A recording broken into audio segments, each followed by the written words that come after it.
अस्सलामुअलैकुम and very good morning. जागो लाहौर में आप सबको खुश आमदीद कहते हैं जनाब। मैं हूं मुनीब आसिफ, इस उम्मीद के साथ कि आप लोग इस वक्त जहां कहीं भी होंगे खैरियत से होंगे। तो जनाब आज का जो हमारा मौजू है ना, वो है बेचैनी को हैंडल करने के बारे में, और ख़ास तौर पर जब हम किसी टेंस्ड किस्म की सिचुएशन में होते हैं तो अपने असाब पर काबू कैसे करें और ख़ुद को नॉर्मल कैसे रखें ताकि हम एक बेहतर तरीके से परफॉर्म कर सकें। इस बात को हम एक मिसाल के साथ समझेंगे।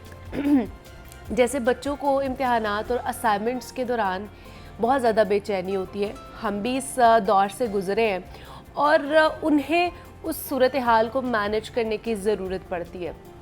बिल्कुल ऐसे ही हर किसी को अपने शोबे में ज़रूरत होती है और यही तजुर्बा है, इसी को मैच्योरिटी भी कहते हैं। प्रेशर होना या उसकी वजह से बेचैनी की हालत बन जाना, ये एक ऐसा मसला है जिससे हर कोई गुज़रता है और हर लम्हा गुज़र रहा होता है। जब इम्तिहानात करीब आते हैं ना, तो हमें कम या फिर ज़्यादा परेशानी से गुज़रना ही पड़ता है। इसी तरह किसी काम की डेडलाइन भी हमारे असाब पर असर तो दिखाती ही है। अब बात समझने वाली ये है कि बेचैनी चाहे किसी भी चीज़ की है, ये एक कुदरती रद्द-ए-अमल होता है। वैसे तो ये मनफी है, लेकिन इसके कुछ मुस्बत पहलू भी हैं, जैसे ये कि हम सोचने पर मजबूर हो जाते हैं। हम लोगों को ये एक्टिव रखती है और काम को बरवक्त मुकम्मल करने पर हमें उकसाती भी है।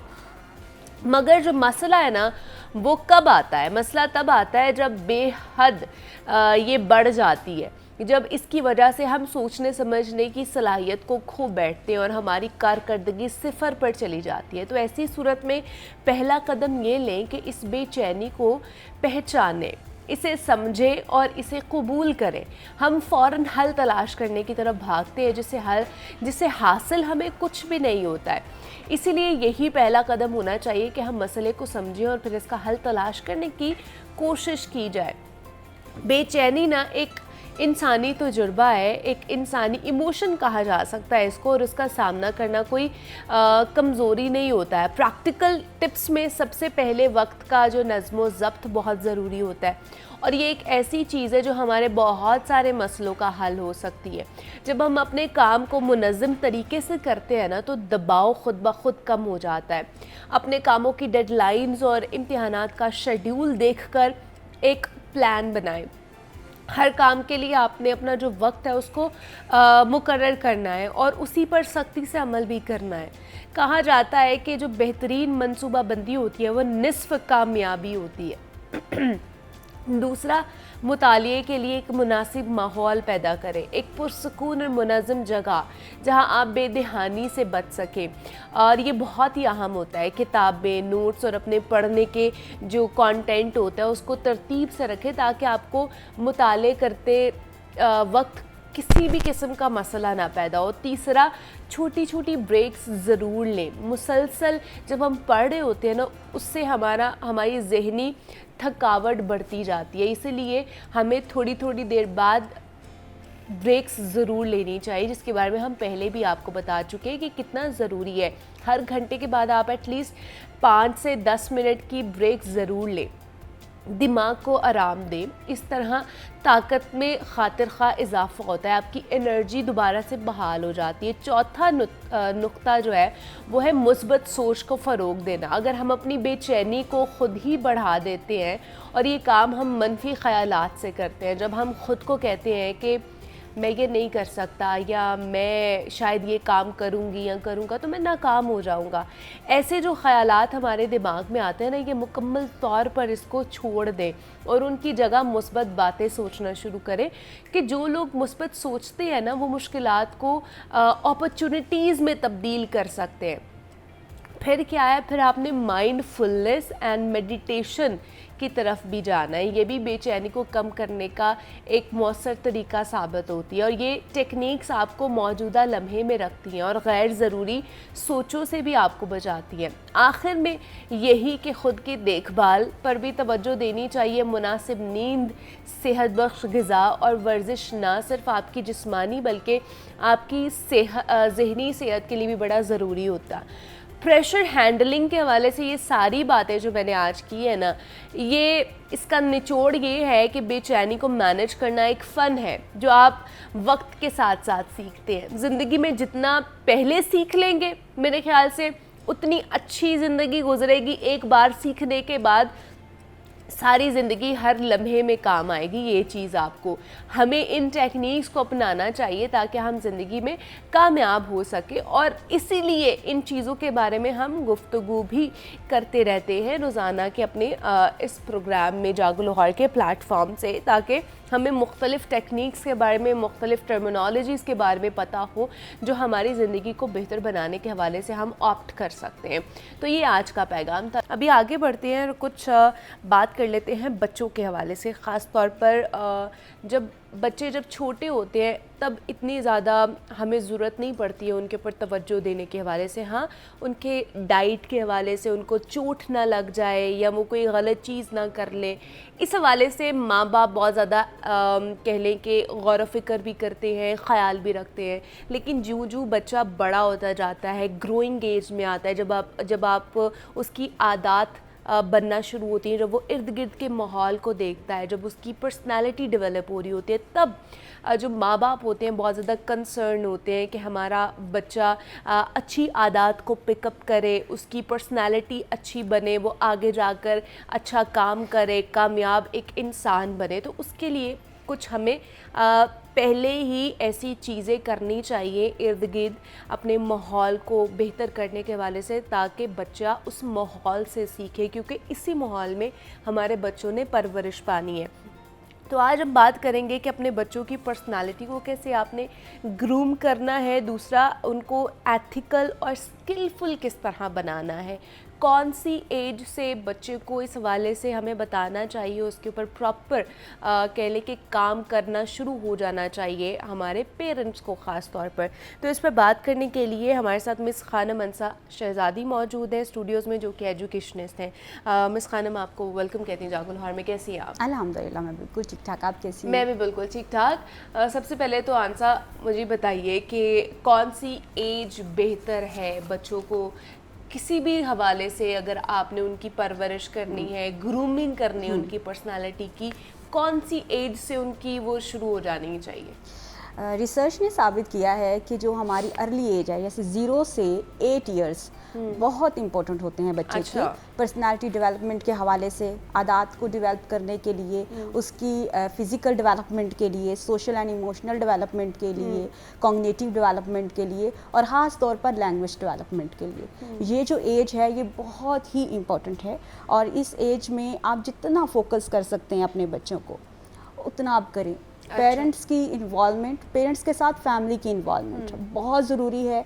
बच्चे की पर्सनालिटी जो है वो आपके ख़ानदान, आपके घर के माहौल और आपकी तवज्जो की तलबगार होती है। जब आप उनको इग्नोर करते हैं या उनको उस तरह से तवज्जो नहीं देते, जैसे हमारे बहुत से पेरेंट्स ऐसे हैं, जब जैसे ही उनके घर में कोई बच्चा पैदा होता है तो अपने घर का माहौल बदलना शुरू कर देते हैं। बिल्कुल ऐसे है। जैसे अगर कोई भी ऐसी आदत है उन दोनों में, वालिदैन में, तो वो उसको तब्दील करेंगे। जैसे कोई ज़ुबान का गलत इस्तेमाल है या कोई आदत इस तरह सी है, जैसे कोई झगड़ालू आदत हैं या कुछ इस तरह के, तो उसको तब्दील करने की कोशिश की जाती है। तो ये बहुत ज़रूरी है। और जो सबसे मेन रीज़न है हमारे बच्चों का अपनी आदत को ख़राब करने का, वो भी ये है क्योंकि बच्चे जो देख रहे होंगे उसी को फॉलो कर रहे होंगे। बिल्कुल ऐसे ही है। कोई भी चीज़ बच्चा बाहर से नहीं सीखता, और आपका बच्चा 0 से 8 इयर्स की एज में अपने आप को 70% डेवलप कर चुका होता है। अच्छा, मतलब उसका माइंड भी डेवलप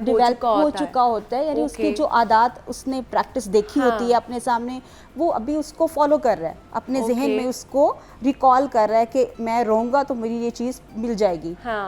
मैं किसी चीज़ पे ज़िद करूँगा तो मेरी ज़िद पूरी हो जाएगी। बिल्कुल। मैं सामने देखता हूँ कि लोग जो हैं वो बहुत ज़्यादा मोबाइल का यूज़ कर रहे हैं। वो देख रहा है कि मेरे घर में जो है वो किसी को चुप करवाने के लिए बहुत ज़ोर से बोला जाता है। बच्चा देख रहा है कि मेरे घर में मेहमान आता है तो मेहमान जाने के बाद माँ बाप के रवैये कैसे होते हैं, या किसी का फ़ोन आता है तो किस तरह से उसको ट्रीट किया जाता है, फ़ोन बंद होता है तो क्या बातें उसके बारे में की जाती है। ये सब चीज़ें बच्चा ऑब्जर्व कर रहा होता है इस एज में, और जैसे ही वो इस एज से थोड़ा सा बाहर निकलता है तो उसकी प्रैक्टिकल लाइफ शुरू हो जाती है। वो स्कूल भी जा रहा होता है, वो अपने फ्रेंड्स के साथ में अपने फ्रेंड सर्कल में भी मूव कर रहा होता है। तो जैसे ही वो प्रैक्टिकल लाइफ में जाता है, वो जो उसने अपनी आंखों से देखा होता है उसी को अपनी ज़िंदगी का हिस्सा बना अप्लाई करना शुरू हो जाता है उस चीज़ों को। तो हमारा डिजिटल जो दौर है, इस दौर में ये बहुत सेंसिटिव एक मैटर है जिसको हमारे पेरेंट्स को, हमारी फैमिलीज़ को लेकिन इसको स्किलफुल कैसे बना सकते हैं? इसमें आप बच्चों को जो स्किल्स सिखा रहे हैं वो उसको घर में रिस्पॉन्सिबिलिटीज़ दें। अच्छा, छोटी छोटी रिस्पॉन्सिबिलिटी। ये जो एज है, जैसे अभी आजकल तो बच्चे घर में ही हैं, तो हमने गर्मियों की छुट्टियों के ऊपर बहुत सारे प्रोग्राम भी किए हैं, मैंने ट्रेनिंग्स भी बहुत सारी स्कूल्स में करवाई हैं, जिसमें सिर्फ और सिर्फ इस चीज़ के ऊपर फोकस किया गया है कि बच्चों को हम सिर्फ ये ना करें कि हम इंडोर एक्टिविटीज़ करवा रहे हैं, आउटडोर एक्टिविटीज़ करवा रहे हैं। हमें बच्चों को मुकम्मल तौर पर रिस्पॉन्सिबिलिटीज़ देनी है। अच्छा। कि ये तुम्हारा काम है, तुमने करना है। हमने शुरू में जब जैसी छुट्टियाँ हुई तो हमने किचन गार्डन शुरू किए थे। अब माशाल्लाह उसमें जो है वो चीज़ें उगना भी शुरू हो गई हैं, और बच्चों ने बहुत खुशी खुशी मुझे वीडियोस भी बना के भेजी हैं कि हमने जो आप शुरू किया था, अब हमारा किचन बहुत अच्छे तरीके से इन्हीं चीज़ों से मैनेज हो रहा है। इसके साथ ही बच्चों को हमने रिस्पॉन्सिबिलिटीज़ दी थी कि अपने रूम को उन्होंने डेकोर करना है, और बच्चों ने अपने रूम को बहुत अच्छे तरीके से डेकोर किया, क्योंकि छुट्टियां बिल्कुल ख़त्म होने वाली हैं। अब वो लास्ट जो 15 डेज़ रह गए हैं, इन डेज़ में हम लोगों ने वाइंड अप कर रहे हैं कि जो जो काम हमने टास्क दिए थे उसके ऊपर हम लोग असेसमेंट कर रहे हैं।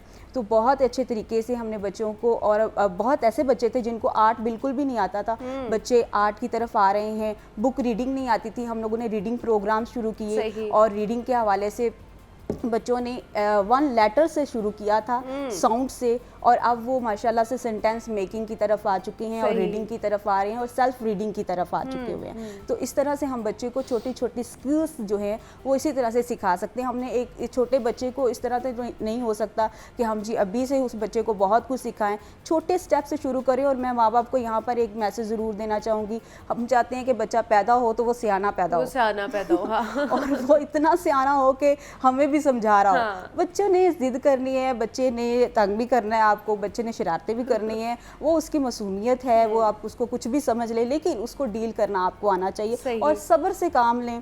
बच्चे ने आहिस्ता आहिस्ता जब छोटी छोटी चीज़ें वो सीख चुका होगा तो आप एक दिन कहेंगे हैं मेरा ही मुंडा है तो वो एक चीज़ आप खुद फील करेंगे कि वाकई आपका बच्चा जो है उन चीज़ों को सीख इर्द गिर्द का माहौल बड़ा मैटर करता है कि बच्चे किस माहौल में जो देख रहे हैं, क्या सुन रहे हैं, उनके दिमाग में क्या क्या चीज़ें फीड हो रही है। हम बड़ों को ये लगता है कि अच्छा छोटा सा बच्चा है वो अपने ध्यान से खेल रहा है, उसको कुछ पता नहीं चल रहा है, बट वो सारी चीज़ें ऑब्जर्व कर रहा है। अब बच्चे की ऑब्जर्वेशन आपसे ज़्यादा स्ट्रॉन्ग होती है। आप किसी भी इवेंट से होके वापस आए, बच्चे को रील कॉल करवाएं कि वहाँ पे क्या क्या देखा, आपने वो चीज़ें नहीं देखी होगी जो उस बच्चे ने देखी होंगी, और आप फिर सोच रहे होंगे। अभी इन्हीं डेज में हम लोग कुछ मजालस का सिलसिला था, तो मैं खुद बच्चों से जब घर आके पूछती थी तो मुझे वो चीज़ सुनाई नहीं दे रही जो बच्चे सुन रहे हैं, और मुझे आके पूरा पूरा वाकया बता रहे हैं। तो ये बहुत अच्छी चीज़ है जिसमें हमने इन चीज़ों को, मैंने खुद फील किया कि बच्चे वाकई वो चीज़ भी सुनते हैं, वो चीज़ भी ऑब्जर्व करते हैं जो हम लोग इग्नोर कर देते हैं, और हम लोग थोड़े से अपने ध्यान में होते हैं, कुछ और चीजें सोच रहे होते हैं। हाँ, बहुत जैसे आप शुरू में कर रहे थे कि हम लोग फोकस नहीं कर पाते ना एक चीज पे, तो हमारे ज़हन में कोई 10-15 चीजें चालू होती है, अभी जाके ये भी करना है, ये भी करना है। बच्चे जो है वो जिस जगह पे बैठे होते हैं उसी को फोकस करके वो चीज कर रहे हैं। तो इसलिए अपने घर में बड़ा ही सोच समझ के कुछ भी शुरू करना है तो सोच समझ के करें, ताकि आपके बच्चे की पर्सनैलिटी अच्छे तरीके से डेवलप हो, वैसी पर्सनैलिटी हो जैसा आप चाहते हैं कि वो बड़ा होकर वैसा बने। लेकिन अब जैसे छोटे से बच्चे होते हैं, 1 साल का बच्चा है, 1.5 साल का बच्चा है, अंसा हम लोग उसको फ़ोन पकड़ा देते हैं, वो राइम्स देख रहा होता है, पोइम्स देख रहा होता है, और फिर हम कहते हैं कि अच्छा ये बच्चा बोल क्यों नहीं रहा, ये बच्चा कोई नॉर्मल बच्चों की तरह, मतलब दूसरे बच्चे जो होते हैं वो शोर मचाते हैं घरों में, ये कर रहे हैं वो कर रहे हैं, जो हमने अपने बचपन में देखा हुआ है कि बाकी हमारे छोटे बहन भाई होते थे। अब के बच्चे अच्छा उनको पकड़ा दें फ़ोन और वो आराम से बैठे रहेंगे, और जैसे ही फ़ोन उनसे लेंगे तो उन्होंने चीखों पुकार शुरू कर देनी है। तो ये चीज़ें भी उनके ब्रेन में जो है ना वो ऐड ऑन हो रही होती है कि किस तरह उन्होंने रिएक्शन देना है, किस तरह रिएक्ट करना है ये सारी चीज़ों पे। मुनीबा पिछले 4 सालों में जो रिसर्च हुई है ना, मैं डिस्लेक्सिया और डिस्ग्राफिया पे भी काम करती हूँ। अच्छा। तो ये बहुत ज़्यादा कॉमन हो चुका है पाकिस्तान में भी कि बच्चे लेट बोलना शुरू करते हैं। स्पीच डिले के साथ आ रहे इसकी हैं। बड़ी वजह जो देखी गई है वो यही देखी गई है कि माँ बाप बच्चों के साथ कम्युनिकेट नहीं कर रहे। जैसे मैंने शुरू में कहा कि बच्चों से डेली की रूटीन शेयर करें। आपका बच्चा बिल्कुल पालने में पड़ा है ना, तो आप उससे बातें करें।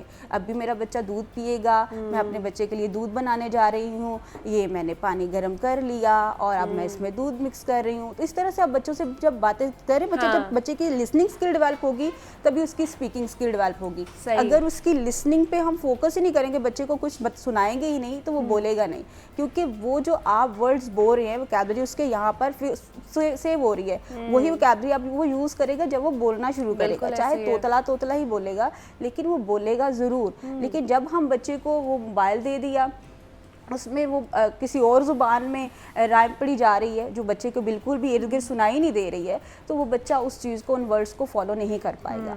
तो हमारे पास डिस्लेक्सिया और डिस्ग्राफिया के स्टूडेंट्स की रेशियो बढ़ रही है और इतनी ज़्यादा हो रही है इन डेज़ में कि हम लोगों ने असेसमेंट शुरू की पिछले दिनों में छुट्टियों से पहले। तो वहाँ पर मुझे पता चला कि बच्चे बहुत से ऐसे हैं जो बी को डी कहते हैं। अच्छा। बी को डी कहते हैं, पी को क्यों कहते हैं। अच्छा।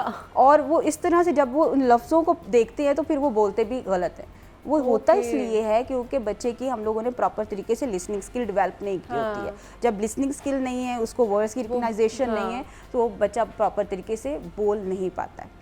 तो बहुत बड़ा एक इशू आ रहा है अभी ये 4 सालों में। अभी ये रिसर्च ने साबित किया है कि हमारे पास नेक्स्ट आने वाले सालों में भी ये रेशो बढ़ सकती है अगर हमने यही एक सिलसिला रहा। स्क्रीन टाइम बच्चों का इतना ज़्यादा है कि आप उनको बचपन में इतना ज़्यादा स्क्रीन टाइम एक दिन में दे रहे होते हैं कि उनकी स्पीच डिले और बाकी जो प्रॉब्लम्स है, कोग्निटिव डेवलपमेंट उनकी नहीं होती, जो ब्रेन की डेवलपमेंट हो रही होती है, अगर वो ही नहीं होगी तो बच्चा सही तरीके से परफॉर्म ही नहीं कर सकता। तो इसलिए आज हमने ये टॉपिक चूज़ किया था कि आपने अपने बच्चे की पर्सनैलिटी कैसे ग्रूम करनी है, उसको एथिकली किस तरह आपने बताना है, उसने अपनी ज़िंदगी में आगे किस तरह बढ़ना है इस डिजिटल एरा में। इस पर बात करने के लिए मिस खाना मंसर शहजादी हमारे साथ एजुकेशन मौजूद थी। Ansa, thank you so much for coming here. बहुत शुक्रिया आप यहाँ पर आए। यहाँ पर ब्रेक लेते हैं, मिलते हैं इस ब्रेक के बाद।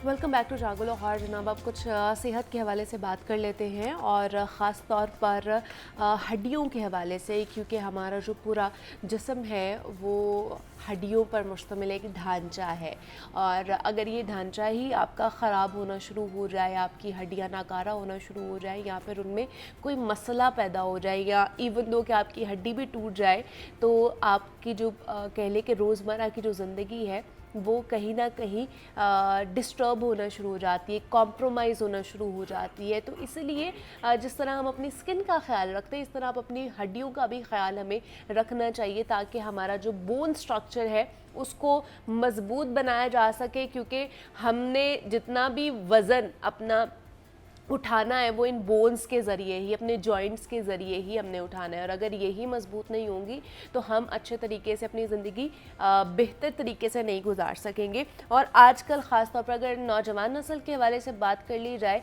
तो नौजवान नस्ल में भी ऐसी ऐसी बीमारियां पाई जा रही हैं, ऐसे ऐसे मसाइल पाए जा रहे हैं जो कि हम पहले ज़माने में सुनते थे कि आफ्टर 40 आफ्टर 50 वो चीज़ें या वो शिकायत सुनी जाती थी लोगों से कि हमें हड्डियों में दर्द है, हमें जोड़ों में दर्द है, हमारे पट्टे खिंचते जा रहे हैं। ये चीज़ें तब सुनी जाती थी और तब उन्हें कहा जाता था हाँ अब आप बुढ़ापे की तरफ जाते जा रहे हैं। अब नौजवान नस्ल भी ये शिकायत करते हुए नज़र आती है। तो इसकी वजह क्या है? लाइफस्टाइल कितना हमारा जो है वो सेडेंटरी होता जा रहा है, जिसकी वजह से हमारी ये प्रॉब्लम्स जो है वो अकर हो रहे हैं। दूसरा ये कि इसका हल क्या हो सकता है? ख़ास तौर पर ख़वातीन में जोड़ों के मसले बहुत ज़्यादा पाए जाते हैं। ऑस्टियोपोरोसिस बहुत ज़्यादा ख़वातीन के हवाले से कहा जाता है कि उनकी हड्डियाँ कमज़ोर होना शुरू हो जाती है, भुरभुरी होना शुरू हो जाती है। उसके बाद ऑस्टियोमलेशिया एक और बीमारी है जिसके हवाले से आज हम बात करेंगे। तो ये ओवरऑल हम जोड़ों के दर्दों के हवाले से, हड्डियों के दर्दों के हवाले से, रिप्लेसमेंट के हवाले से भी बात करेंगे कि इसमें कौन कौन सी स्टेजेस आती हैं। तो इस पर बात करने के लिए हमारे साथ डॉक्टर खालिदुर रहमान स्टूडियोज़ में मौजूद है, जो कि हेड ऑफ डिपार्टमेंट है ऑर्थोपेडिक शादरा टीचिंग हॉस्पिटल के। डॉक्टर साहब आपको खुश आमदीद कहते हैं जागुल हॉल में, कैसे हैं आप? जी अल्हम्दुलिल्लाह, आप ठीक हैं? शुक्र अल्लाह का। डॉक्टर साहब आजकल जिस तरह मैंने बात की है कि पहले के हम देखते थे कि अगर कोई इस तरह की हड्डियों में दर्द, जोड़ों में दर्द की शिकायत कर रहा है तो हम कहते थे कि अच्छा now you are going to old in your age ना, तो अब आप उसमें जा रहे हैं। अब नौजवान नस्ल मतलब इन कह ले कि in their 20s in their 30s भी वो ये चीज़ें शिकायत करते हुए हमें नज़र आते हैं। तो इसकी क्या वजह है? इसकी वजह डाइट है, हमारा लाइफस्टाइल है, क्या क्या रीजंस इसके अंदर हो सकते हैं? जी सबसे पहले तो बहुत शुक्रिया कि आपने ये मौका दिया, क्योंकि ये पब्लिक अवेयरनेस का एक इशू है और बड़ा हाईलाइटेड इशू है। जैसे कि आपने बात की कि सबसे इम्पॉर्टेंट चीज़ ये है कि अर्ली एज में जो बोन पेन्स हैं और इस तरह की चीज़ें जो शुरू हो गई हुई हैं कि हमारे पास पेशेंट्स आते हैं कि यंग एज में, ख़ास तौर पे चाइल्ड बेयरिंग एज की जो फ़ीमेल हैं उनमें, या अगर उससे थोड़ा सा पीछे हम चले जाएं तो स्टंटेड ग्रोथ के साथ या हाइट के इश्यूज़ लेकर भी हमारे पास पेशेंट्स, बच्चियां आती हैं। तो जो सबसे इम्पॉर्टेंट चीज़ हमने देखी है और जिसको हमने स्टडी किया है, रिसर्च करने के बाद हम इस चीज़ में नतीजे पर पहुँचे हैं कि हमारे यहाँ विटामिन डी और कैल्शियम की डेफिशिएंसी बहुत ज़्यादा है। ओके। कंसीडर तो हम ये करते हैं कि जी चूँकि हम एक सनी एटमॉस्फेयर में रहते हैं तो हमारे यहाँ विटामिन डी बड़ा बिल्कुल सफिशिएंट हो गया हुआ है, देखते हैं और फील करते हैं। ये हमें फीलिंग एक शुरू से बताई गई और हमने ये अपने अंदर डेवलप कर ली कि जी हम चूँकि ट्रॉपिकल एरिया में रहते हैं तो हमारे यहाँ विटामिन डी डेफिशिएंसी नहीं हो सकती। फिर दूसरा आ गया कि डाइट के इश्यूज हमारे बहुत ज़्यादा शुरू हो गए कि हमने फास्ट फूड की तरफ जब स्विच किया तो उसकी वजह से भी फैट और ऑयल के इंटेक की वजह से भी विटामिन डी की और कैल्शियम की डेफिशिएंसीज शुरू हो गई। अब जो हमारे पास पेशेंट्स आते हैं, ख़ास तौर पे अगर वो 40 से पहले हमारे पास, ख़ास तौर पे जो प्रेगनेंसी की पेशेंट्स होती हैं, प्रेग्नेंट पेशेंट्स हैं या लैक्टेटिंग मदर्स हैं, उनमें विटामिन डी और कैल्शियम की डेफिशिएंसी जो है वो बोन्स से, अल्लाह ताला ने ऐसा निज़ाम बनाया कि बच्चे को कैल्शियम मिलनी है, ठीक है। अब वो अगर मदर का इंटेक बेहतर है तो वो कैल्शियम डाइट से आ जाएगी। अगर वो नहीं ले रही तो वो उसकी बोन से निकलनी है और वो बच्चे को पहुंच जानी है, मदर फिर सेक्रीफाइस करेगी। तो वो उस सेक्रीफाइस के नतीजे में प्रॉब्लम ये आती है कि बहुत अर्ली हमारे पास या कॉन्ड्रोमलेशिया जो कार्टिलेज का डैमेज है, क्योंकि पीछे से जो इंफ्रास्ट्रक्चर है वो ख़त्म हो गया हुआ है, अब आगे सिर्फ कार्टिलेज है, तो उसके प्रेस होने की वजह से वो बार बार रगड़ खाने की वजह से कॉन्ड्रोमलेशिया और पेन के साथ आ जाती हैं। दूसरी कंडीशन ये होती है कि वो अर्ली ऑस्टियोआर्थराइटिस डेवलप हो जाता है। यानी now I am seeing the patients कि जिनमें 40 की एज में भी हमारे पास ऑस्टियोआर्थराइटिस इस तरह का आ रहा है, जो कि अब जब हम इन्वेस्टिगेट करते हैं तो यही वो होता है कि ये इन्फ्लेमेटरी भी नहीं था, कोई रूमेटॉइड का पेशेंट भी नहीं था, ये बेसिकली विटामिन डी और कैल्शियम की डेफिशिएंसी के साथ ऑस्टियोमलेशिया हुआ, that led to osteoarthritis. Osteoarthritis जो कि हमारे जोड़ों की खराबी है, जो कि पहले हम 60s में देखते थे, अब अर्ली 50s में भी हम देखने शुरू हो गए हुए हैं और वो पेशेंट्स हमारे पास आते हैं। अब बात जैसे आपने की, एक चीज़ तो डाइटरी हमारी हैबिट्स इस तरह की हो गई, दूसरा लाइफस्टाइल बहुत सीडेंटरी होता जा रहा है कि पहले दौर में अगर देखें आप तो वॉक करना और साइकिलिंग करना तो एक ऑनर समझी जाती थी। कि मुझे याद है कि हमने जब हम स्टूडेंट लाइफ में भी देखते थे तो नहर के किनारे काफ़ी लोग होते थे कि जो कि साइकिलिंग कर रहे होते थे इन रूटीन और वॉक रूटीन में कर रहे होते थे। अब ये है कि साइकिल तो हमारे लिए एक समझ लें कि एक ऐसी स्टेटस का वो हम कॉन्शियस हो गए हुए हैं कि साइकिल के लिए हमारे लिए परेशानी है कि जब तक गाड़ी ना हो हम स्टेटस को अपने वो ही नहीं समझते। ये हमारे इनर्स की फीलिंग्स हैं, ठीक है। लाइफस्टाइल हमारा इस तरह से सेडेंटरी होता गया, हमने अपनी एक्सरसाइजेज छोड़ दी, हमने फिजिकल एक्टिविटी छोड़ दी, हमने साइकिलिंग छोड़ दी, हमने अपनी डाइट को इस तरह कर लिया। तो ये सारी चीज़ें ultimately at the end of the day हमें फेस करनी पड़ती हैं 40s में। 40s तक तो पता नहीं चलता, इंसान बड़ा Active और जवान हाँ। फील करता है और बड़ा इसमें वो होता है। आफ्टर 40 फिर और जो- एक जी धचका और लगता है। कैल्शियम की डेफिशिएंसी ना सिर्फ बोन्स में बल्कि मसल्स की भी फटीग करने में वो है अच्छा कि ठीक है। मसल्स भी उसमें फटीग्ड हो जाते हैं। अर्ली जिसे कहते हैं कि भाई थकन हो जाना, बहुत ज़्यादा वो फील करना, बच्चों का फिजिकल एक्टिविटीज़ में बहुत जल्दी थक जाना, ये भी कैल्शियम और विटामिन डी डेफिशिएंसी की वन ऑफ द रीजंस कही जाती हैं। तो ये सारे फैक्टर्स मिला के अल्टीमेटली जो हम मुआशरे में या जैसे हम ओपीडी में देखते हैं, ख़ास तौर पे जिस एरिया में मैं प्रैक्टिस करता हूँ हमारे गवर्नमेंट सेक्टर में, वहाँ पे पेशेंट्स का जब हमने स्टडी किया तो विटामिन डी डेफिशिएंसी तकरीबन हमें 95% मिली है। मतलब हमारे रीजन में ज़्यादातर विटामिन डी डेफिशिएंट Deficient है है। हम लोग। यानी यहाँ पे भी है। मैं उसी तरफ आना चाह रहा था कि I have worked in Saudi Arabia, तो वहाँ पे भी जब हमने स्टडी किया, क्योंकि हमारे यहाँ जो कपड़े हैं, इसी तरह अबाया है, कवर्ड हैं हम हर वक्त, तो हमारा सन का एक्सपोजर वो है बहुत ही कम नहीं है। जिसने विटामिन डी को एक्टिवेट करना है। अच्छा, तो दूसरा आपने कहा कि विटामिन डी के साथ कैल्शियम बहुत ज़रूरी है, तो कैल्शियम के भी हम लोगों को क्या क्या सोर्सेज मिल सकते हैं और उसके लिए हमें क्या करना चाहिए, और दोनों को क्या इकट्ठा खाना चाहिए, दोनों की एब्जॉर्प्शन ठीक होती है? जी, जो आपका सवाल का वो है कि कौन कौन सी चीज़ में हम कैल्शियम वो कैल्शियम, कर सकते हैं, तो कैल्शियम तो जो डेयरी प्रोडक्ट्स हैं हमारी, उनमें सबसे ज़्यादा है। इसी तरह खजूर है, कुछ नट्स हैं जिनके अंदर कैल्शियम की हाई रिच, समझ लें कि जिसे हम कहते हैं ना कि रिच Source है। अमाउंट सोर्स मौजूद है, वो हमें डाइट में अपने वो, इसीलिए मैंने बैलेंस डाइट की बात की थी कि कुछ वेजिटेबल्स हैं, इसी तरह मीट है, उसके अंदर भी कैल्शियम की सब वो है मौजूद है। फिर प्रोटीन ज़रूरी है कैल्शियम को कैरी करने के लिए। अच्छा। तो कैल्शियम का मैकेनिज्म बहुत सिंपल नहीं है कि हमने खाया और वो लग गया बोन में जाके, उसको विटामिन डी के थ्रू एब्जॉर्ब होना है, एल्ब्यूमिन के थ्रू उसने ट्रांसपोर्ट होना है। वो डायरेक्ट, यानी जिसे कहते हैं ना कि उसकी सवारी वही है अच्छा कि एल्ब्यूमिन होगी। अब एल्ब्यूमिन जो है वो प्रोटीन है, ओके। वो प्रोटीन सप्लीमेंटेशन भी हमें ज़रूरी है, कैल्शियम की सप्लीमेंटेशन भी ज़रूरी है, विटामिन डी का इंटेक भी ज़रूरी है।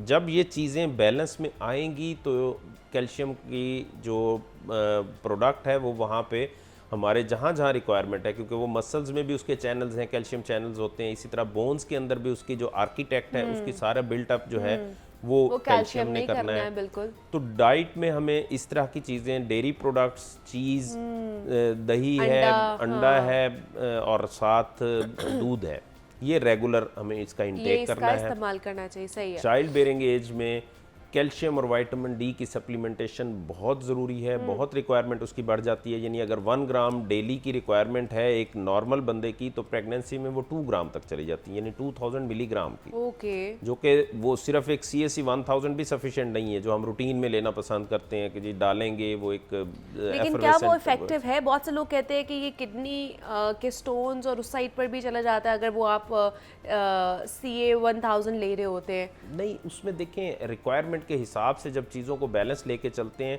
तो डायरेक्ट ऐसा कोई रिलेशनशिप नहीं है कि कैल्शियम आपने ज़्यादा ली तो वो जाके उसने स्टोन्स ही बनाने हैं, उसने और कोई काम नहीं करना। अगर एक डेफिशिएंट बंदा है या उसकी रिक्वायरमेंट ज़्यादा है, अगर आप डाइट से 500 ग्राम ले रहे हैं तो 500 तो आपको सप्लीमेंट करना है, सही। तो उस सप्लीमेंटेशन को तो आपने अपनी मेडिसिन के थ्रू ही कवर करना है।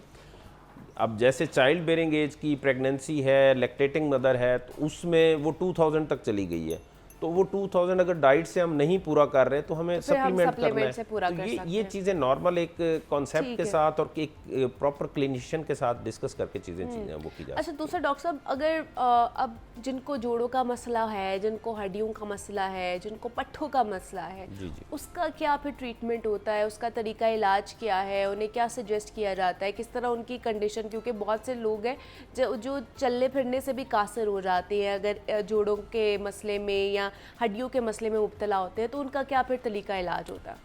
ये बहुत अच्छा क्वेश्चन है, क्योंकि पहले हमने जो डाइट के पहले हवाले हिस्से से, में हाँ। हमने यंग लोगों को केटर कर लिया है। अब मेरा ये ख्याल है कि हम थोड़ा सा इसमें आ गए हैं कि ये 50 प्लस के जो जी। हमारे पास पेशेंट्स आते हैं उनमें जोड़ों के मसाइल बहुत ज़्यादा होते हैं। मैंने जैसे आपसे पहले कहा, पहले जो पेशेंट्स हमारे पास 60s में आते थे, अब वो 50s अर्ली 50s में भी आना शुरू हो गए हुए हैं। अब उसकी 2-3 काजेज़ बहुत कॉमन हैं, जिसमें जैसे हमने पहले कहा डाइट के लाइफस्टाइल इस तरह का हो गया हुआ है, कुछ यूरिक एसिड का कंटेंट इस तरह का हो गया हुआ है कि वो भी हम बहुत ज़्यादा अपने उसमें डाइट में जब फास्ट फूड और जंक्स की तरफ चले जाते हैं तो वो भी काफ़ी एक इफ़ेक्टिव होता है। अब जो ऑस्टियोआर्थराइटिस या जोड़ों का दर्द है उसको हम कैटेगराइज करते हैं 3 ग्रेड्स में। अच्छा। उसमें जो ग्रेड 1 है जिसमें पेन तो पेशेंट को हो रही होती है, लेकिन क्लिनिकली और जब हम उसके रेडियोलॉजिकल देखते हैं या एक्सरेज करवाते हैं तो उसमें कोई फाइंडिंग्स नहीं होती। अच्छा। वो नॉर्मल आते हैं, लेकिन क्लिनिकली पेन हो रही होती है तो क्लिनिकल असेसमेंट के साथ हम ये करते हैं कि जी स्वेलिंग भी है, पेन भी उसको है, तो this will be graded as grade 1। अब ग्रेड 1 की ट्रीटमेंट जो है वो बहुत अर्ली लेवल पे तो सिर्फ फिज़िकल एक्सरसाइजेज और लाइफस्टाइल मॉडिफिकेशन से हो जाती है कि अगर उस जॉइंट पे स्ट्रेस कम पड़ेगा कुछ देर के लिए तो वो जो डैमेज कार्टिलेज का हो रहा है वो बेहतर होना शुरू हो जाएगा। दूसरे नंबर पे आ जाती है कि एक्सरसाइजेज हैं कि जो जॉइंट के अराउंड मसल्स हैं उनकी जब वीकनेस होना शुरू होती है तो जॉइंट की फ्रिक्शन भी बढ़ जाती है। तो उसको भी जब हम एक्टिवेट करते हैं, थोड़ा सा फिजिकल थेरापी की तरफ लेकर जाते हैं तो वो काफ़ी बेहतर हो जाते हैं। तीसरी जो चीज़ है वो आजकल, जो पहले दौर में तो स्टीरॉयड्स के इंजेक्शन लगा दिया करते थे, वो स्टीरॉयड्स के इंजेक्शन तो अब दुनिया में बैन है। अब एक नई ट्रीटमेंट जो कि अमेरिका में अभी समझ लें कि बहुत इफेक्टिवली और FDA से भी अप्रूव होगी, वो है stem cell treatment. PRP is one form of stem cells. PRP है, फिर उसके बाद फैट कंटेंट से हम ले सकते हैं, उसमें एनरिच्ड स्टेम सेल्स होते हैं, फिर उसके बाद बोन मैरो से हम ले सकते हैं जो कि एनरिच्ड इन स्टेम सेल्स होते हैं। अब स्टेम सेल्स जो होते हैं वो जिस जगह पे आप डालेंगे वो उसी चीज़ की फॉर्मेशन में आ जाएंगे और उसकी हीलिंग प्रोसेस स्टार्ट हो जाएगा। This is the natural way. और जिस पे पाकिस्तान में भी हम काम कर रहे हैं और अल्हम्दुलिल्लाह हम अपने डिपार्टमेंट में भी काफ़ी PRP पे और ख़ास तौर पे बोन मैरो के जो इंजेक्शंस हैं उनसे इफेक्टिवली लोगों को ट्रीट कर रहे हैं, ग्रेड 1 से ग्रेड 2 तक के जो पेशेंट्स हैं। अब ग्रेड 2 जो आ जाता है उसमें जॉइंट्स का डैमेज शुरू हो गया हुआ है, लेकिन एक्सरेज पे उतनी ऑब्वियस फाइंडिंग नहीं है, वेट बेरिंग एक्सरेज पे। जब आता है ग्रेड 3 में हमें जॉइंट्स को का डैमेज इतना, उसको समझ लें कि स्ट्रक्चर ही इतना डैमेज हो गया हुआ है कि अभी हम उसको कुछ ना कुछ रिप्लेस करने की, जो पुर्जा घिस गया है अब वो दवाइयों से फिल नहीं होगा, तो हमें उसको रिप्लेस की तरफ लेकर जाना है, लाइफस्टाइल मॉडिफाई करना है। लाइफस्टाइल मॉडिफिकेशन में जो मोस्ट इंपॉर्टेंट है वो लो सिटिंग के नीचे नहीं बैठना, वॉशरूम में भी इंग्लिश कमोड इस्तेमाल कर लेंगे, नमाज कुर्सी पे बैठ के पढ़ लेंगे और सीढ़ियाँ चढ़ना थोड़ा सा अवॉइड करेंगे। यही सारी चीज़ें हैं कि अपनी डाइट ठीक रखें और साथ ही साथ अपनी लाइफस्टाइल को मॉडिफाई करें, तो ये इन चीज़ों से हम लोग बच सकते हैं। हमारे साथ डॉक्टर खालिद रहमान साहब मौजूद है। डॉक्टर साहब बहुत शुक्रिया आपके वक्त का कि आप यहाँ पर आए और हड्डियों के हवाले से हम बात कर रहे थे। अब कुछ शहर लाहौर के हवाले से बात कर लेते हैं और ख़ास तौर पर लाहौर समेत पंजाब भर में डेंगू केसेस जो हैं वो सर उठाने लगे हैं और शहर के मुख्तलिफ इलाकों में लार्वा की निशानदेही भी हो रही है। और गुज़श्ता 24 घंटों की अगर बात की जाए तो शहर में डेंगू का एक मरीज़ कंफर्म रिपोर्ट हुआ है और ये जो डेंगू का मरीज़ है ये वाहगा टाउन से रिपोर्ट हुआ है। दूसरा ये भी बताया जा रहा है कि गुज़श्ता 24 घंटों में 1474 मकामात से डेंगू लार्वा बरामद कर लिया गया है। हालिया मॉनसून की बारिशें हमारे सामने ही हैं और जिस तरह बारिशें हो रही हैं इसके बाद शहर में डेंगू वायरस फैलने का खदशा भी जाहिर किया जा रहा है और इस मॉनसून की बारिशों की वजह से जो डेंगू सर्वेलेंस है वो भी मुतासर हो रही है। तो क्या सूरत हाल है इस वक्त, हुकूमत इस हवाले से क्या इक़दामात उठा रही है, हॉस्पिटल्स की क्या सूरत हाल है, इस पर बात कर लेते हैं। नुमाइंदा Lahore news Mohammad Bilal telephone line पर हमारे साथ मौजूद हैं। बिलाल आपको वेलकम कहते हैं जागो लाहौर में। बिलाल बताइएगा लाहौर समेत पंजाब भर में क्या सूरत हाल है डेंगू की, ख़ास तौर पर कहा जा रहा है कि डेंगू केसेस मज़ीद बढ़ते जा रहे हैं, इजाफा हो रहा है दिन ब दिन इनमें। जी बिल्कुल मुनीबा, हालिया जो मानसून की बारिशें हैं इसमें मुनासिब नकासियाब ना होने की वजह से लाहौर समेत पंजाब भर में जो डेंगू लार्वा है केसेस हैं इनमें मुसलसल जो इजाफा है ये देखने में आ रहा है। और हमने देखा है कि गुज़िश्ता साल जो पेशेंट्स थे वो कम आए थे, लेकिन इसकी जो पीक है हर 1 और 2 साल के बाद बढ़ती है, क्योंकि 2021 में जब डेंगू आया था तो उसमें लाहौर के अंदर तकरीबन 20 के करीब जो अफराद थे ये डेंगू के बाइस जाँ बहक हुए थे। और डेंगू की जो कॉम्प्लिकेशन थी ये भी बहुत ज़्यादा बढ़ गई थी। लोगों के पेट के अंदर पानी पड़ गया था, लंग्स मुतासर हुए थे, जिसकी वजह से बहुत ज़्यादा कॉम्प्लिकेशंस शुरू हो गई थी, लोगों के गुर्दे उड़ गए थे, मुतासर हुए थे। तो इस वजह से अभी चूंकि ये जो जून जुलाई अगस्त है, फिर ये मौसम है, इसके अंदर जो लार्वा है बड़ी तादाद में पनपता है। क्योंकि अगर इस मौके पे सर्वेलेंस नहीं की जाती, लार्वा तलब नहीं किया जाता, तो फिर यही लार्वा अगले जो 2 माह होंगे, जिसमें सितंबर है, अक्टूबर है, नवंबर तक जो डेंगू केसेस है इनमें जो इजाफा है ये बढ़ता है। तो अभी हम जो सूरत हाल देख रहे हैं, चूँकि बारिशें बहुत ज़्यादा हो रही हैं और निकासियाब नहीं है, वासा की जानिब से भी नहीं है, महकमा सेहत के पास उतनी टीमें भी नहीं हैं, तो अभी जो सर्विलेंस है ये तकरीबन ना होने के बराबर है। चूँकि लाहौर में इस वक्त सिर्फ 20,000 डेंगू का हॉटस्पॉट मौजूद है। तो 20,000 का मतलब है कि एक हॉटस्पॉट के अंदर अगर लार्वा पनपता है तो वो वहाँ पे मच्छरों की जो बहुतात होगी वो ट्रेवल भी कर सकते हैं, तो वो मतलब बहुत ज़्यादा, खासकर जो कंजस्टेड एरिया है उसको भी मुतासिर कर सकते हैं। जो खुले इलाके हैं, जो पोश एरियाज हैं, वो भी बहुत ज़्यादा मुतासिर होते हैं। तो इस वजह से डेंगू इस वजह से ख़तरनाक है, ये चूँकि कंजस्टेड एरियाज में भी फैलता है, पोश एरियाज में भी फैलता है, बच्चे भी मुतासिर करता है, बड़े भी, बुजुर्ग भी। तो इस वजह से चूँकि अभी सर्विलेंस उस तरह नहीं हो रही जिस तरह होनी चाहिए। अच्छा, दूसरा बिलाल ये भी बताइए कि डेंगू हॉटस्पॉट्स के हवाले से भी कि शहर में कितने हॉटस्पॉट एरियाज़ हैं, कि कौन कौन सी ऐसी जगह हैं जिनको डेंगू के हवाले से रेड अलर्ट जारी किया गया है? लेकिन इस वक्त ओवरऑल तो तकरीबन शहर के अंदर जो इंडिकेट हुए हैं वो तकरीबन 20,000 के करीब डेंगू के हॉटस्पॉट मौजूद हैं। और इसमें जो कंजस्टेड इलाके हैं वो भी शामिल है, इसमें पोश इलाके भी शामिल, एक इसमें इकबाल टाउन का इलाका शामिल है, इसमें कंजस्टेड भी है, फिर इसमें इकबाल टाउन में पोश इलाके भी लगते हैं, ठोकर से आगे जितने भी सोसाइटीज़ हैं, फिर इसके साथ साथ जो दातागंज टाउन का इलाका है वो भी इसमें शामिल है, फिर इनमें कैंट के जो एरियाज हैं इसमें वो भी शामिल है, फिर इसमें वागा के एरियाज हैं वो भी शामिल है। तो अल्टीमेटली लाहौर के जो 10 टाउन्स हैं, ये 10 टाउन्स के अंदर ही डेंगू के हॉटस्पॉट मौजूद है। किसी वक्त होता था कि सिर्फ कंजस्टेड में होता था, लेकिन अब होश में भी आ गया है। तो इस वजह से अब हम ये नहीं कह सकते कि ये वो बीमारी है जो अमीरों की है, ये गरीबों की है। तो डेंगू किससे एक ऐसे गरीब भी मुतासिर हो सकता है, अमीर भी हो सकता है। अमीर सेंस में हो सकता है कि उनके लॉन्स बड़े बड़े होते हैं, वहाँ पे पानी खड़ा रहता है, या समटाइम शॉर्ट्स के या बेयर उनकी जो बॉडी होती है उसको कट के निकलते हैं नेकेड, तो उसमें चांसेस होते हैं कि मच्छर जो है बाइट कर ले। तो इस तरह के जो चांसेस हैं ये बहुत ज़्यादा है, जो कि पोश एरियाज में होते हैं, जिसकी वजह से जो पेशेंट्स हैं ये बढ़ते हैं। तो हमारे जो कंजस्टेड जो साइड के जो इलाके हैं तो वहाँ पे भी आपको पता है, फिर चूँकि मच्छर बहुत ज़्यादा होता है, उसमें छोटे बच्चे मुतासिर होते हैं, बड़े बच्चे मुतासिर होते हैं, उस तरह वहाँ पे गंदगी होने की वजह से या बदबू होने की वजह से या पानी खड़ा रहने की वजह से, तो ये इस तरह के जो डेंगू हॉटस्पॉट हैं ये बदस्तूर मौजूद रहते हैं। और ये तकरीबन 24 घंटे अगर पानी खड़ा रहे तो उसके अंदर तकरीबन कई हज़ार जो लार्वा है ये पनपता है। तो ये फिर ट्रैवल करता है तकरीबन 5 किलोमीटर तक, ये जो ट्रैवल है ये कर सकता है।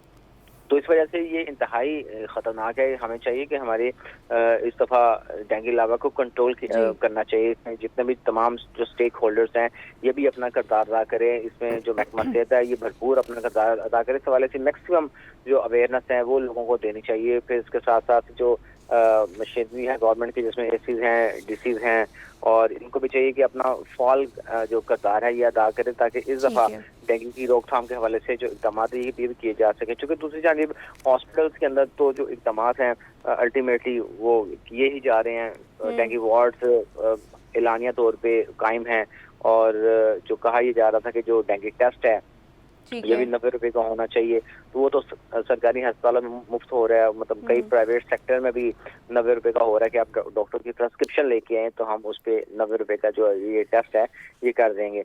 तो इस तरह की चीजें तो अभी तो अवेलेबल हैं कि जो बीमार हो के आएगा उनको मुफ्त में दवा भी मिलेगी। लेकिन ये मानसून के मौसम के बाद जो है ये ज़्यादा सीवियरिटी की तरफ ये सिचुएशन जा सकती है कि अगर अभी हमने इकदाम नहीं उठाए हैं, हुकूमत अपने हवाले से इनिशिएटिव्स ले रही है, इकदाम भी उठा रही है, लेकिन उसके साथ साथ जो हम हैं हमने भी अपने इर्द गिर्द का माहौल साफ़ रखना है। कहीं देखें कि अगर आपका पानी खड़ा हुआ है गली में, मोहल्ले में, घर के आगे कहीं पर भी, तो वहाँ पर आपने भी रहना है, वहाँ पर सब ने रहना है। तो अपने तौर पर भी आपने अपना ख्याल रखना है। घरों में जो पानी है उसको खड़ा ना होने दे, बर्तनों में पानी ना रखें, वॉशरूम्स में हमारे पानी पड़ा हुआ होता है टब के अंदर, उसको भी ना रखें। ख़ास तौर पर इस मौसम में जब आपको पता है कि डेंगू लार्वा बहुत ज़्यादा उसकी अफजाइश होती है, तो इससे बचने की कोशिश हमें करनी चाहिए।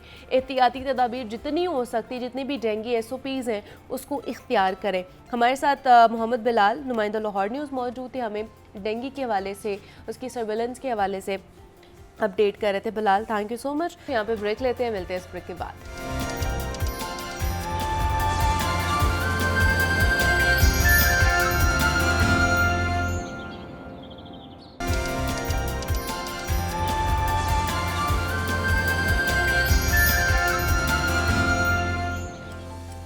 वेलकम बैक टू जागो लाहौर। जनाब, ऑफिस में काम करना ना एक मामूल की बात होती है, लेकिन कॉर्पोरेट की दुनिया में वक्त पर खाना खा लिया जाए तो ये बहुत बड़ी बात समझी जाती है। अगर मैं सिर्फ चले किसी और की नहीं, मैं अपनी ही बात कर लूँ ना, तो इस रूटीन में जो मेरा ब्रेकफास्ट होता है ना, वो ये समझ ले कि कभी भी टाइम पे नहीं होता। 4 घंटे या इससे ज़्यादा हो जाता है कि मैं प्रोग्राम करवा कर फिर नाश्ता करती हूँ, क्योंकि इससे पहले टाइम ही नहीं मिलता है हमें, और प्रोग्राम से पहले भी बहुत से टास्क होते हैं जो हमने करने होते हैं। तो बस यही जो ऑफिस में काम का मामूल होता है ना, काम तो हमारा साथ ही साथ ज़िंदगी में चलता है, लेकिन सेहत नज़रअंदाज हो रही होती है, जिससे बहुत सारी जो कॉम्प्लिकेशंस हैं वो पैदा होती हैं। तो अपनी सेहत का ख्याल कैसे रखना और मामूल क्या होना चाहिए हमें, अगर हम ऑफिस भी जा रहे हैं, काम काज पर भी जा रहे हैं, यूनिवर्सिटी या कॉलेज भी जा रहे हैं, तो हमारे खाने पीने का मामूल कैसा होना चाहिए, इस पर हमने बात करनी है। हम डॉक्टर वर्दा सिकंदर हमारे साथ मौजूद हैं, क्लिनिकल न्यूट्रिशनिस्ट एंड डाइटिशियन है। डॉक्टर वर्दा, आपको वेलकम कहते हैं जागो लाहौर में। कैसी हैं आप? Thank you so much for having me. I am good. आप कैसी हैं? मैं भी बिल्कुल ठीक ठाक। डॉक्टर वर्दा, जिससे मैं बात करी थी कि मुझ समेत बहुत से ऐसे लोग हैं जो लोग काम करते हैं, बाहर जा रही होती हैं, यूनिवर्सिटी कॉलेज गोइंग भी गर्ल्स होती हैं, जिनका शेड्यूल एक नहीं होता, लेट हो जाता है खाना पीना, ब्रेकफास्ट, ईच एंड एवरीथिंग ऊपर नीचे हो रहा होता है सारी चीज़ें। तो ये कितनी कह ले कि बुरी हैबिट है हमारी कि हम लोग टाइम से खाना नहीं खा रहे होते हैं या ब्रेकफास्ट नहीं कर रहे होते हैं। अच्छा, देखिए मुनीबा, इसमें सबसे पहली एक चीज़ हमें सबसे पहले जाननी होगी कि work place is a place, चाहे वो आपका इदारा है, चाहे आपकी काम की जगह है, उधर हमारी सेहत बन भी सकती है और सेहत बिगड़ भी सकती है। और उस जगह पे जाने का जो हमारा प्राइमरी रोल होता है वो यही होता है कि हम लोग ज़िंदगी में कुछ बने और we are capable to create a wealth. But if अगर हम उस जगह पे अपनी हेल्थ को निगलेक्ट करेंगे तो ऑब्वियसली उस वेल्थ का कोई फ़ायदा नहीं। तो इट इज़ वेरी इंपॉर्टेंट कि हम कॉर्पोरेट वेलनेस को अपनी ज़िंदगी का हिस्सा बनाएं। अब मॉडर्न एरा आ रहा है जहाँ मर्द बहुत काम करें, वह ख़वातीन भी बहुत ज़्यादा। तो अब इस सारे चक्कर में क्या होता है कि जो आपका पार्टनर है या आप खुद हैं या आपकी फैमिली है, किड्स हैं, सब लोगों की सेहत एक चेन में कॉम्प्रोमाइज़ होगी। तो इसलिए हम लोगों ने ऐसी प्रैक्टिसेस और अपना जो रूटीन है, लाइफस्टाइल, उसको इस तरह बना लेना है ताकि हमारी हेल्थ भी ना इम्पेक्ट हो और हमारी वर्क की क्रेडिबिलिटी जो है वो बढ़ती जाए। अच्छा, अब इसके लिए मैं आपको बड़ी ज़बरदस्त जो है ना वो 3 टिप्स दूंगी। सबसे पहले एक कोशिश हमने ये करनी है, available healthy snacks along with you. अब होता क्या है कि जब हमारे पास हेल्दी स्नैक्स नहीं होते ना बैग में या फिर हमारी वर्क प्लेस पे पड़े, तो फिर हम लोग कोशिश करते हैं, भूख लगी है, कुछ भी मिला है। अब मैं इधर आई हूँ, मैंने फॉर एग्जांपल अगर मैंने नाश्ता नहीं किया होगा, मुझे चाय मिली है, मैं खाली पेट चाय पी लूँगी। ऑब्वियसली आपने सटाइटी है हर इंसान को, स्टारवेशन। तो इसलिए कोशिश करें, जैसे हम अपना सेल फोन नहीं भूलते, ख़वातीन बैग में अपना मेकअप रखना नहीं भूलती, तो इसी तरह हम लोगों ने ये हैबिट डेवलप करनी है कि हम अपने बैग में हेल्दी जो है वो स्नैक उसको लाजमी शामिल करें। तो उसमें हम किस तरह कर सकते हैं, एक छोटी प्लास्टिक की बोतल लें, उसके अंदर बहुत सारे नट्स डाल लें। तो एक फेस्ट ऑफ नट्स। उसके अलावा वो लोग जो बच्चे स्कूल्स कॉलेजेस में पढ़ते हैं जिनकी ग्लूकोज की यूज़ बहुत ज़्यादा है और पढ़ाई और स्क्रीन की वजह से आयरन अगर आपके अंदर कम होगा तो आपकी कॉग्निशन अफेक्ट होगी। तो उसके लिए आपने क्या करना है, 3 से 4 खजूरें अपने पास रखनी है। और जब आप एक खजूर खाते जाएंगे उससे आपको ऑब्वियसली आपका ग्लूकोज लेवल मेंटेन हो जाएगा, आयरन मेंटेन हो जाएगा, आपकी जो लेसन है उसके समझने की एबिलिटी और उसको ये जो है वो बहुत ज़्यादा मतलब आयरन रिच होती है खजूर। एग्जैक्टली उसके अलावा आप लोग क्या कर सकते हैं, प्रोटीन। अब वर्क प्लेस पे मोस्टली क्या होता है कि दोपहर का वक्त होता है तो उसमें मोस्टली जैसे लंच हो रहा होता है और हॉस्पिटल में भी आके पेशेंट्स यही कहते हैं डॉक्टर साहब वो वाला टाइम ऐसा कि जिसमें हम नहीं खा सकते या हम नहीं बना सकते। तो आपने क्या करना है कि 10 मिनट लगते हैं घर से बना के ले जाएं। सैलड बॉक्स हम रख सकते हैं। सैलड्स में सबसे बेहतरीन ऑप्शन होती है प्रोटीन सैलड। अब आप लोग प्रोटीन के ऑप्शन सलाद, आम सलाद बनाएं, अंदर बंद गोभी, खीरा, जो अवेलेबल सब्जियां ग्रीन लीफी वेजिटेबल्स ज़्यादा रेकमेंड की जाती हैं। उसके साथ आप अंदर थोड़ा सा चिकन डाल सकते हैं, उसके अंदर चने डाल सकते हैं।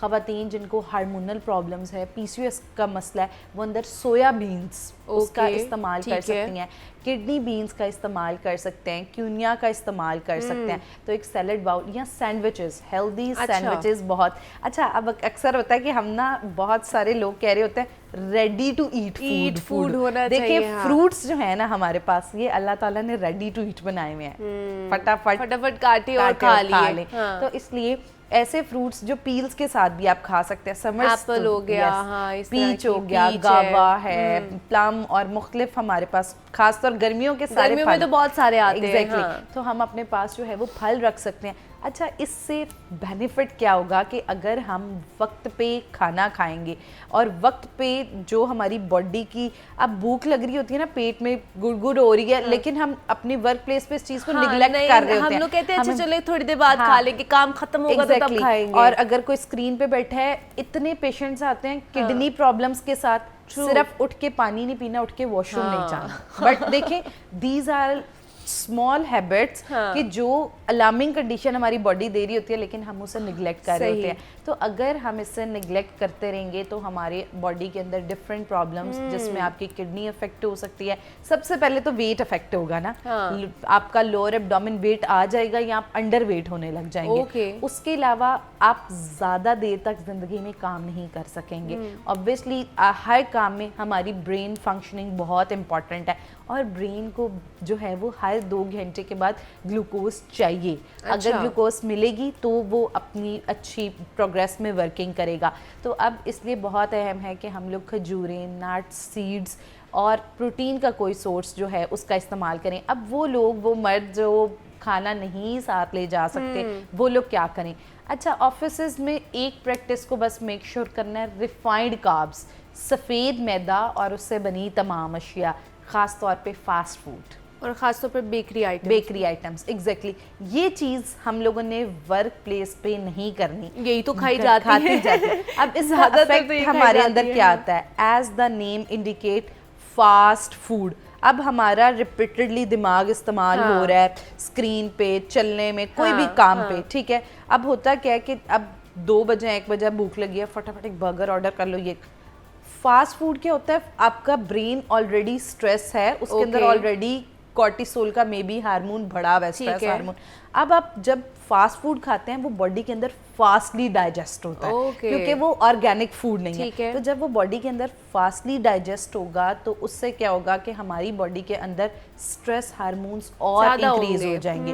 और अगर आप साथ डिजर्ट्स या मीठे इस तरह की चीज़ें बहुत ज़्यादा खाएंगे तो आपकी इंसुलिन जो है वो अपसेट हो जाएगी।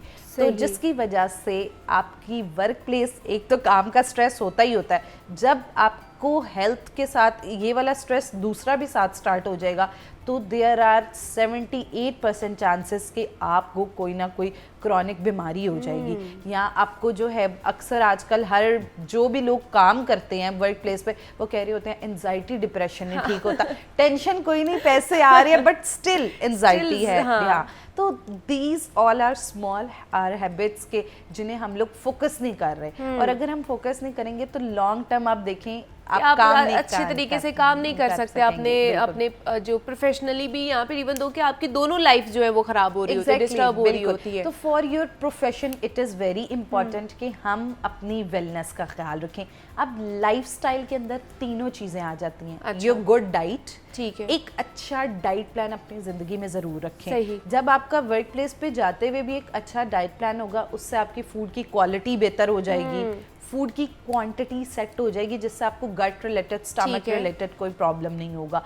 और इसके अलावा थर्ड एडवांटेज ये होता है कि आप जो है वो ऑटोमेटिकली प्रिवेंशन की तरफ आ जाते हैं। आपको दोपहर को पता है ना मैंने सैलेड खाना है, तो फिर आपने सैलेड ही और आप लेके जाएंगे। तो इस वजह से कन्वीनियंट अच्छा डाइट प्लान जो है उसको वो आपने फॉलो करना है। तो विटामिन डी का सबसे बेहतर ऑप्शन ये है कि आप लोग क्या करें, सन एक्सपोजर ले, लेकिन नहीं लेते हैं हम लोग क्योंकि हमारा टाइम उस तरह नहीं मैनेज हो पाता है। तो फिर ये है कि जो लोग कोई इस तरह का काम करते हैं जिनमें उनकी बोन हेल्थ अफेक्ट होती है, खासतौर पे खवातीन, वो जो होता है ना भाग के वर्क प्लेस पे गए, भाग के आके घर के काम देख लिया, भाग के आके बच्चों को देख लिया, तो वो जो मल्टीटास्किंग होती है ना उसमें अपनी सेहत बहुत ज़्यादा अफेक्ट हो रही होती है। तो वो खवातीन विटामिन डी का इंजेक्शन जो है उसका इस्तेमाल कर सकती हैं। और उसके साथ साथ बहुत अहम है प्रोटीन, हमने बहुत अच्छा रखना है। जितना अच्छा प्रोटीन अपनी बॉडी को देंगे, तो अगर एक नॉर्मल एग्जांपल, अगर आपने डाइटिशियन के पास नहीं जाना तो आप 0.8 ग्राम को डिवाइड कर दें अपने वेट के साथ, तो वो जो प्रोटीन की अमाउंट आती है वो आपका डेली प्रोटीन, ये डेली आपने एक प्रोटीन लेना है। और उसके अलावा कोशिश करनी है जो वर्क प्लेस पे काम करते हैं उनके अंदर प्रोटीन अब्जॉर्ब भी हो।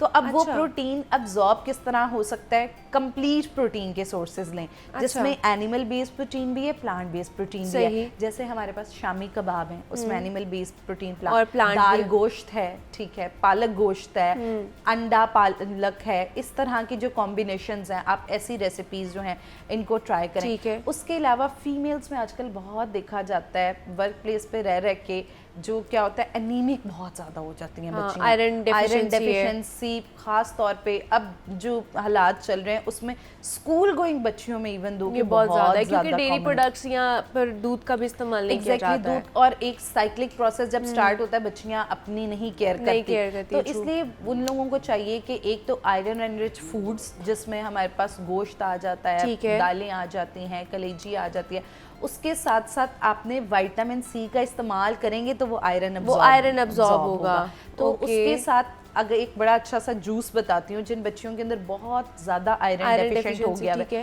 ABC juice, A for apple, B for beetroot, C for carrot, ठीक है। तो ये इतना जबरदस्त जूस है, अगर आप इसको 41 डेज रेगुलर इस्तेमाल करते हैं तो आपका आयरन जो है वो ऑटोमेटिकली जो है वो पूरा हो जाएगा, पूरा हो जाता है। 41 डेज आपने इसको इस्तेमाल करना है। उसके साथ एक बहुत अहम चीज है, हाँ, वर्क प्लेस में हमारी एक्सरियन होती है। मुझे पेशेंट्स आके ही कहते हैं डॉक्टर विदा हमारी वॉक बहुत है, खवातीन आके कहती हैं हम पूरा दिन काम करते हैं।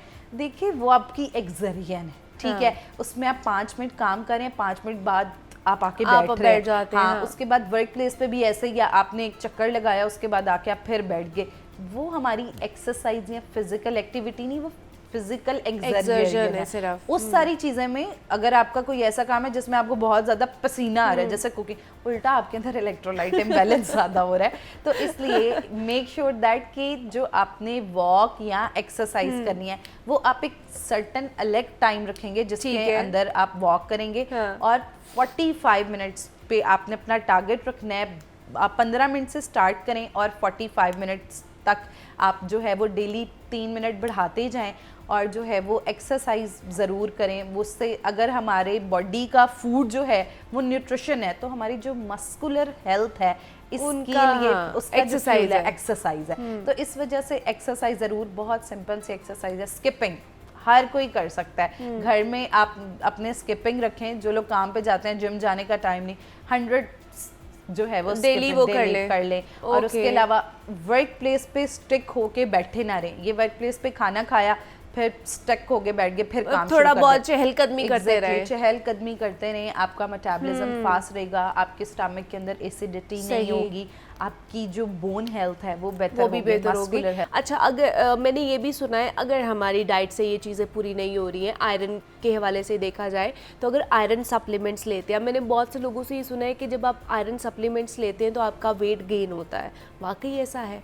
अच्छा, कुछ लोगों में आयरन जो है, अब आयरन जो है वो थोड़ा सा स्ट्रॉन्ग उसके जो सप्लीमेंट्स होते हैं ना, तो बहुत सारे कई लोगों के अंदर वेट गेन, अक्सर लोग कहते हैं कि कॉन्स्टिपेशन स्टार्ट हो जाती है। तो आयरन को बेहतरीन लेने का तरीका ये है कि आप उसको एक तो दिन टाइम में लें, हमारा मेटाबॉलिज्म फास्ट होता है, ब्रेकफास्ट जो है उसके साथ लें। और उसके साथ आपने एक कोशिश करनी है कि जब आपने आयरन लिया है तो उस दिन के अंदर 2-3 सोर्सेज ऐसे भी इस्तेमाल करने हैं जिसके अंदर विटामिन सी है, ठीक है, जैसे लेमन वाटर आप इस्तेमाल कर सकते हैं। उसके अलावा ऐसे फल जिनके अंदर जो है वो विटामिन सिट्रस फ्रूट हो, जैसे सिट्रस फ्रूट्स हैं, आजकल आड़ू है, exactly, बहुत से उससे आपका वेट गेन नहीं होगा और आयरन की मैक्सिमम अब्जॉर्प्शन जो है वो बॉडी के अंदर होगी और वो आयरन जो है आपके अंदर बायो अवेलेबल जो है वो हो जाएगा। मतलब ये पर्सन टू पर्सन या बॉडी टू बॉडी भी वेरी करता है कि वो आपका वेट गेन कराता है। इट इज़ वेरी इंपॉर्टेंट कि अगर आपने एक चीज़ खुद से स्टार्ट की है 2-3 बार आपको अपनी बॉडी में सेम रिस्पॉन्स आ रहा है। फॉर एग्जाम्पल आपने अंडा खाया 3 बार खाया, तीनों बार आपको एलर्जी हो रही है, तो इसका मीन कि आपने नहीं खाना है, वो उसका अल्टरनेट आपको यूज करना है। अल्टरनेट की तरफ आप चले जाएं, वो आपकी बॉडी को नहीं सूट करा। और हर न्यूट्रिएंट के मल्टीपल ऑप्शंस हैं हमारे पास, इतने सब्स्टिट्यूट सबके हैं, एग्जैक्टली इतनी डाइवर्सिटी है ना हमारे। मैं कहती हूँ एशियंस जो हैं ये तो बड़े लकी हैं, इतनी हमारे पास डाइवर्सिटी है, न्यूट्रिएंट्स है, हमारे पास फ्रूट्स है, हर चीज़ है जहाँ से हम लोग ये चीज़ें ले सकते हैं। अच्छा, अगर सप्लीमेंट्स की बात की जाए डॉक्टर वर्दा, तो हमें कितने अरसे तक सप्लीमेंट लेनी चाहिए और उसके बाद थोड़ी सी ब्रेक देनी चाहिए? अच्छा, ये कि अगर आप कंप्लीटली डेफिशिएंट है, आपको एक चीज़ की डेफिशिएंसी है, जैसे मोस्टली हमारे पास विटामिन डी और कैल्शियम की बहुत एक्सट्रीम लोगों में डेफिशिएंसी देखती जाती है, आयरन अगर वो आपके बॉर्डर लाइन पे है तो फिर आपको 1 महीने या फिर 3 माह तक लेने की ज़रूरत है। 3 माह लें, उसके बाद 1 माह ब्रेक लें और अपनी डाइट में वो चीज़ ऐड करना शुरू कर दें ताकि वो आपको रिपीटेडली डेफिशिएंसी जो है वो चीज़ ना हो। अच्छा, उसके बाद जो है वो हमारे पास दूसरी चीज़ आ जाती है कि अगर बहुत ज़्यादा डेफिशिएंसी है, अब बहुत ज़्यादा जो एक्सट्रीमली डेफिशिएंसीज होती हैं वो या तो होती हैं जेनेटिक्स बूढ़े लोगों में, उसके अलावा वल्नरेबल ग्रुप्स हैं जैसे छोटे बच्चे हैं, प्रेग्नेंट वुमेन्स हैं, वो जिनकी इम्यूनिटी कॉम्प्रोमाइज है, अब वो लोग लंबे अरसे के लिए सप्लीमेंट इस्तेमाल कर सकते हैं। लेकिन ये नहीं है कि आपने आयरन शुरू किया है तो अब आप पूरा साल आयरन ही खाते तो आपके अंदर आयरन की टॉक्सिसिटी हो जाएगी। कैल्शियम इतना ज्यादा ना लें कि आपकी किडनी में स्टोन बनना शुरू हो जाए। तो आप मल्टीपल अपने जो विटामिन है by the recommendation of your physician nutritionist change भी करते रहे और थोड़ा ब्रेक देकर भी उसका इंटेक करते रहे। लेकिन ज़्यादा बेहतर ये चीज़ है कि नेचुरल सोर्सेज से आप जितने भी अपने विटामिन मिनरल्स या न्यूट्रिशंस है उससे आप लेने की कोशिश करें ताकि आपको नेचुरल तरीके से ये चीज़ें जो है रिकवर हो सके। तो हम बात कर रहे थे कि कॉर्पोरेट सेक्टर में जो लोग दफ्तर जाते हैं, जो लोग कॉलेजेस यूनिवर्सिटी में जाते हैं, उन्होंने अपनी डाइट का ख्याल कैसे रखना है। डॉक्टर वर्दा सिकंदर हमारे साथ मौजूद है। Doctor Warda, thank you so much for coming. Thank you so much for having me. और इसी नोट पर हमें इजाज़त दीजिए, अपना ख्याल रखिएगा, अल्लाह हाफिज़।